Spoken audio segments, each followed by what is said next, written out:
mo rin bang magbenta ng customized commercial calendar pero wala ka pang clipping machine? Hello there beautiful soul! Tara sumama akong gumawa ng customized commercial calendar. And by the way guys, hindi ko na pala sa inyo napakita kung paano natin piniprint yung calendar pages pero na-upload ko na naman na yung output nito dito. Pero ngayong araw ituturo ko sa inyo kung anong ginagawa namin na technique para hindi kami gumamit ng clipping machine sa pagbenta ng customized commercial calendar. Kasi katulad nyo, wala pa rin po kaming clipping machine. And dito nga guys, pinakita ko sa inyo kanina na kinat ko yung sticker paper. And ang sticker paper na gamit natin dito para mag-bind yung mga pages is QWAP sticker paper glossy. And pwede din naman yung matte. Kanina nga, sinusort out natin yung pages kung tama ba kasi 12 pages yung order sa atin ni client. And ganyan ko lang nilalagay yung sticker guys. Pinold ko lang siya sa gitna para ma-bind natin yung 12 pages. And dito nga, gagamit tayo ng 3-in-1 puncher. Yung ginamit kong pang sizing dito para pantay sila ng pagbutas is yung ruler mismo ng 3-in-1 puncher. Gagamitan nga pala natin to ng eyelet. Ito yung pinaka magbabind sa kanila kasi yung kanina naman is pang close lang para magandang tingnan yung sticker paper na nilagay natin. Maganda siyang tingnan. By the way guys, gagamit din pala tayo dito ng ball chain para naman social yung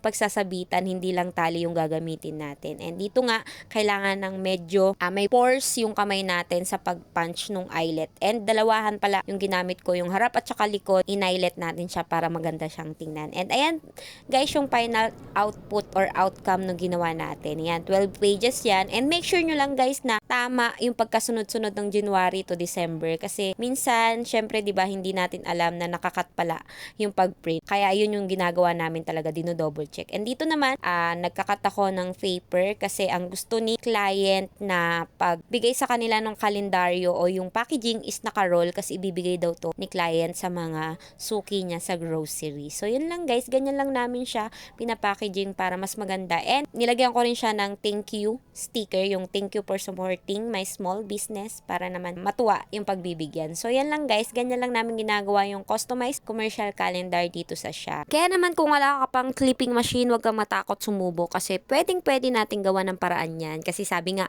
as a crafters, marami tayong paraan kung paano natin gagawin yung mga bagay-bagay. Kaya naman kung gusto mong umorder nito, message mo na rin kami dito sa shop. We do accept back order guys and we give special discount. So yun lang guys, kung gusto nyo umorder, message nyo na kami and kung anong mga ginamit kong supplies dito, visit my showcase for more printing supplies. Thank you for watching. See you on our next tutorial video. God bless! Follow for more.